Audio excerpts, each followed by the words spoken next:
नमस्कार, मी गुरुराज. न्यूज अनकटच्या बातमीपत्रात आपलं स्वागत. बातमीपत्राला सुरुवात करण्याआधी नजर टाकूयात हेडलाईन्सवर. बेपत्ता अल्पवयीन मुलीची अत्याचार करून हत्या, ठाण्यात खळबळ.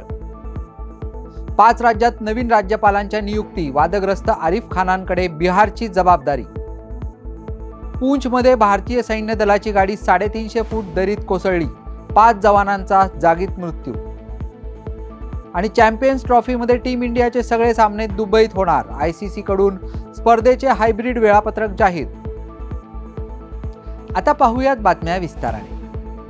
ठाणे जिल्ह्यातील कल्याण पूर्वेला घरातून बेपत्ता झालेल्या 13 वर्षीय मुलीचा मृतदेह मंगळवारी बापगाव परिसरात आढळला. तिचा गळा आवळून हत्या करण्यात आल्याचं प्राथमिक चौकशीत दिसत असून या मुलीवर लैंगिक अत्याचार झाल्याची शक्यता पोलिसांनी वर्तवली. पुढील तपासणीसाठी तिचा मृतदेह JJ रुग्णालयात पाठवण्यात आलाय.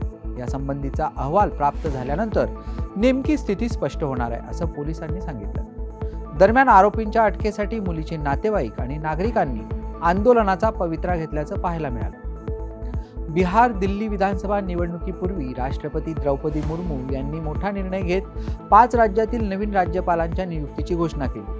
राष्ट्रपती भवनाने दिलेल्या माहितीनुसार माजी लष्कर प्रमुख आणि माजी केंद्रीय मंत्री जनरल VK सिंह यांची मिझोरामच्या राज्यपालपदी नियुक्ती करण्यात आली.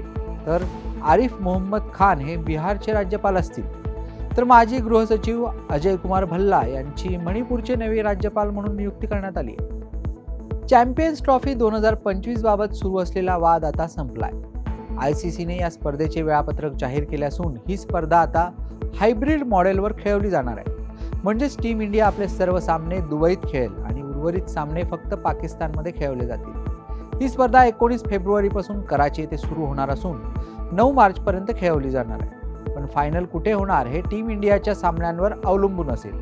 म्हणजेच टीम इंडिया फायनलमध्ये पोहोचली तर सामना दुबईत होईल, अन्यथा पाकिस्तान फायनलचे यजमानपद भूषवेल. जम्मू काश्मीरच्या पूंछ जिल्ह्यात एक धक्कादायक घटना घडली.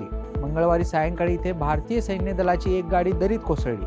या दुर्घटनेत आतापर्यंत 5 जवानांचा मृत्यू झाल्याची माहिती समोर आली असून काही जण गंभीर जखमी असल्याचं बोललं जात आहे. या घटनेची माहिती मिळताच रेस्क्यू ऑपरेशन सुरू करण्यात आलं असून सैनिकांना बाहेर काढून रुग्णालयात उपचारासाठी दाखल करण्यात आलंय. बातमीपत्रात वेळ झाली छोट्याशा विश्रांतीची. पाहत रहा न्यूज अनकट. ऐतिहासिक वारसा लाभलेला मराठ मुलूक महाराष्ट्र. या महाराष्ट्राला विविध रंगी छटा आहेत.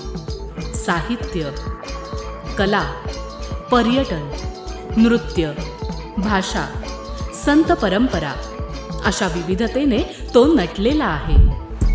हीच गौरवशाली विविधता जपत सुवरंग मराठी केवळ महाराष्ट्राच्या सांस्कृतिक संहितेपुरते मर्यादित न राहता समकालीन नवकल्पनांवर आधारित कार्यक्रमांद्वारे मराठी मनोरंजन विश्वात स्वतःची एक अनोखी जागा निर्माण करत आहेत.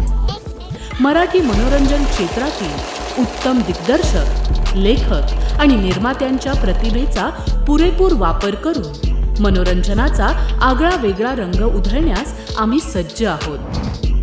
स्वरंग मराठीचे उद्दिष्ट मराठी मनोरंजन क्षेत्रामध्ये मनोरंजनाची वहिवाट सोडून, रूढीवादी पद्धती तोडून मनोरंजनाचा समृद्ध अनुभव प्रदान करून देण्याचा आहे. म्हणूनच यात विविध पद्धतीचे मनोरंजक आणि माहितीपूर्ण कार्यक्रम स्वरंग मराठीवर बघता येतील. शेवटी एकच, धकाधकीच्या जीवनात धांगडधिंगा करण्यापेक्षा बसूया, हसूया, गाऊया, जगूया. नाती गोती श्रावण मोती गावामधले जीवंत रंग. नाती गोती श्रावण मोती गावामधले जीवंत रंग. चला जोडूया, चला पाहूया, जशी संस्कृती तसा स्वरंग. विश्रांतीनंतर पाहूयात उर्वरित बातमीपत्र. महायुतीसाठी विधानसभा निवडणुकीत लक्षवेधी ठरलेल्या मुख्यमंत्री लाडकी बहीण योजनेच्या लाभार्थ्यांना डिसेंबर महिन्याच्या हप्त्याच्या वितरणास अखेर सुरुवात झाली. महिला व बालविकास मंत्री आदिती तटकरे यांनी या संदर्भातील घोषणा केली.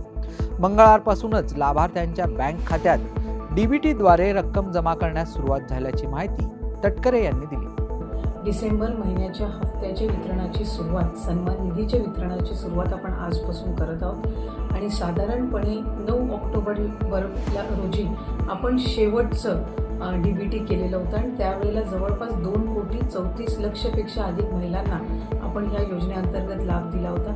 आज डिसेंबर महिन्याचा हप्ता वितरित करत असताना यामध्ये 2,34,00,000 महिलांचा समावेश तर आहेच, पण ज्या महिलांना आधार सीडिंगमुळे लाभापासून वंचित राहावं लागत होतं त्याच्यातल्या सुद्धा ज्यांची आधार सीडिंग झालेली आहे त्या लाभार्थ्यांना सुद्धा आज आपण लाभाच्या वितरणाची सुरुवात सन्मान निधीची करत आहोत आणि साधारणपणे 2,34,00,000 आणि आधार सीडिंग झालेल्या ज्या लाभार्थी असतील त्यांना लाभ वितरणाची सुरुवात आजपासून होत असताना येत्या 4 ते 5 दिवसामध्ये टप्प्याटप्प्याने आपण या लाभाचं वितरण करणार आहोत. आज साधारणपणे आधार सीडिंग झालेल्या नव्याने झालेल्यापैकी 12 लक्षपेक्षा अधिक महिलांना आपण लाभ वितरणची सुरुवात केलेली आहे. नाताळच्या सुट्ट्या, नवीन वर्ष तसेच लग्न सराईमुळे आई तुळजाभवानी मंदिरात भाविकांची गर्दी होत आहे. त्यामुळे आजपासून पुढील 8 दिवस म्हणजेच 1 डिसेंबरपर्यंत मंदिर 22 तास खुले ठेवण्याचा निर्णय प्रशासनाने घेतला असून 25 डिसेंबर ते 1 जानेवारी या कालावधीत मंदिर पहाटे 1 वाजता चरण तीर्थ पूजा होऊन भाविकांसाठी खुले करण्यात येणार आहे. तर रात्री 10:30च्या सुमारास प्रक्षाळ पूजेनंतर मंदिर बंद करण्यात येणार आहे. मंदिर संस्थांच्या व्यवस्थापक तहसीलदार माया माने यांनी तसे आदेश जारी केले. भंडाऱ्याच्या तुमसर तालुक्यातील ऐतिहासिक आंबागड किल्ल्यावर शिवाजीराव ग्रामीण बहुउद्देशीय संस्थेकडून गड संवर्धन स्वच्छता मोहीम राबवण्यात आली आहे. आंबागड किल्ल्यावर 552 पायऱ्या सध्या दुरावस्थेत आहेत. या किल्ल्याकडे शासनाचं दुर्लक्ष होत असल्याने शिवाजीराव ग्रामीण बहुउद्देशीय संस्थेतील युवकांनी स्वच्छता अभियान राबवत किल्ल्याचे संवर्धन करण्याची मागणी शासनाकडे केली. भारताच्या पश्चिम हिमालयीन प्रदेशात आणि लगतच्या मैदानी भागात पश्चिमी वाऱ्यांचा प्रभाव जाणवण्याची शक्यता आहे.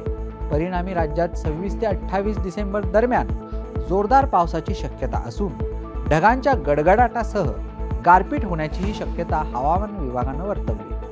या हवामान बदलाचा रब्बी पिकांना फटका बसण्याची शक्यता असून शेतकऱ्यांनी पिकाचे रक्षण करण्यासाठी योग्य ती काळजी घेण्याचा सल्ला आता देण्यात आला. बातमीपत्रात वेळ झाली छोट्याशा विश्रांतीची.